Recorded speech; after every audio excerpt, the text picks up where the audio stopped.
일기 신도시 특별법에 따라 13개 구역이 선도지구로 지정됐다. 분당, 일산, 평촌, 중동, 삼본에 걸쳐 지정된 이 구역들은 1980부터 1990년대 조성된 일기 신도시가 가진 노후화 문제를 해결하기 위한 첫걸음으로 평가받는다. 이는 단순히 재건축 사업의 시작을 넘어 정부와 지방자치단체, 그리고 주민들이 공동으로 참여하는 대규모 도시 재편 프로젝트라는 점에서 특별한 의미를 지닌다.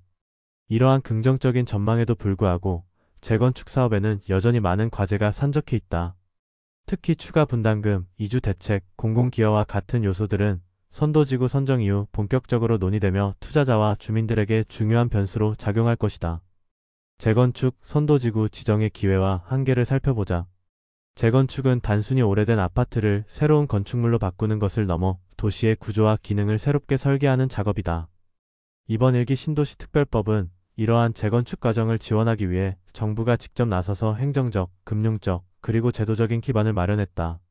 첫째, 정부의 행정적 지원은 재건축 사업의 효율성을 높이는 데 기여할 것이다. 과거 재건축 과정에서는 주민 동의율 확보와 같은 초기 단계에서 사업이 지연되는 경우가 많았다.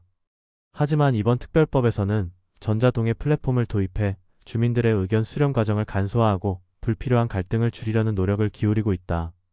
둘째, 금융적 지원은 초기 사업비 부담을 완화하는 데 도움이 된다. 약 12조 원 규모의 미래도시 펀드와 HU지주택도시보증공사의 특화 보증은 재건축 사업의 자금 조달 문제를 해결할 강력한 수단이다. 특히 시공사가 보증을 통해 안정적으로 공사를 진행할 수 있다는 점에서 사업 리스크를 줄이는 역할을 할 것이다. 그럼에도 불구하고 재건축 사업에는 여전히 많은 불확실성이 존재한다. 추가 분담금, 이주 대책, 공공기여와 같은 요소들은 사업 진행 속도와 주민들의 협조에 큰 영향을 미친다. 추가 분담금은 갈등의 불씨가 될 수 있다.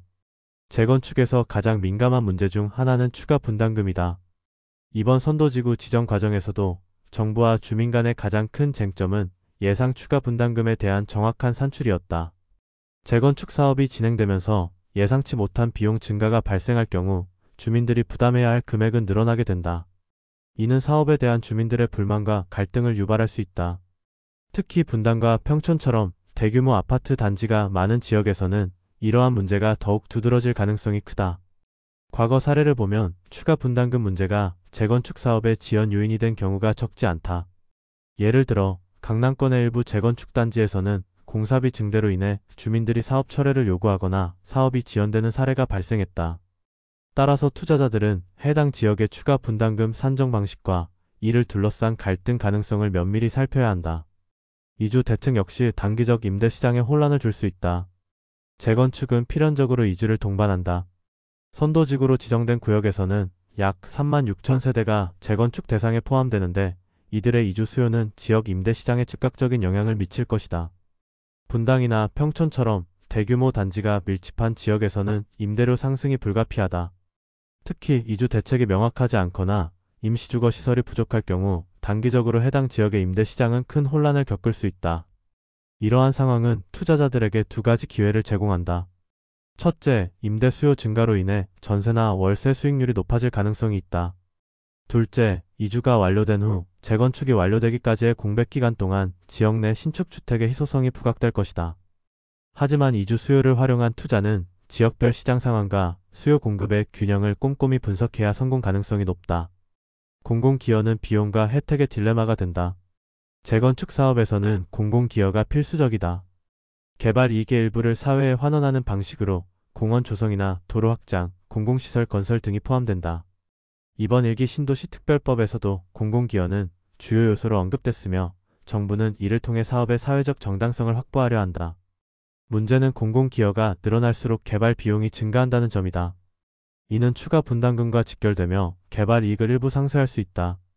투자자들은 공공기여로 인해 사업성이 떨어질 가능성을 염두에 두고 예상 수익률을 보수적으로 산정해야 한다. 결국 투자 전략은 기회와 리스크를 균형 있게 고려해야 한다는 것이다.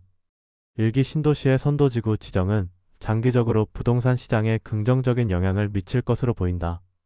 하지만 추가 분담금, 이주 대책, 공공기여와 같은 불확실성은 투자 결정을 복잡하게 만든다. 이러한 상황에서 투자자들은 다음과 같은 전략을 고려해야 한다. 첫째, 선도지구 내 핵심 단지 투자다. 선도지구로 지정된 단지는 행정적, 금융적 지원을 받기 때문에 개발 속도가 빠를 가능성이 크다. 분당의 샛별마을, 일산의 후곡마을 등 주요 단지들은 재건축 이후 높은 프리미엄을 기대할 수 있다. 그러나 추가 분담금 리스크를 고려해 가격이 상대적으로 안정적인 초기 단계에서 접근하는 것이 중요하다. 둘째, 비선도지구의 잠재 가치 탐색이다. 선도지구로 지정되지 않은 인근 지역은 상대적으로 낮은 가격대에 위치해 있으며 향후 추가 지정 가능성이 있는 지역에 투자하는 것도 유망하다.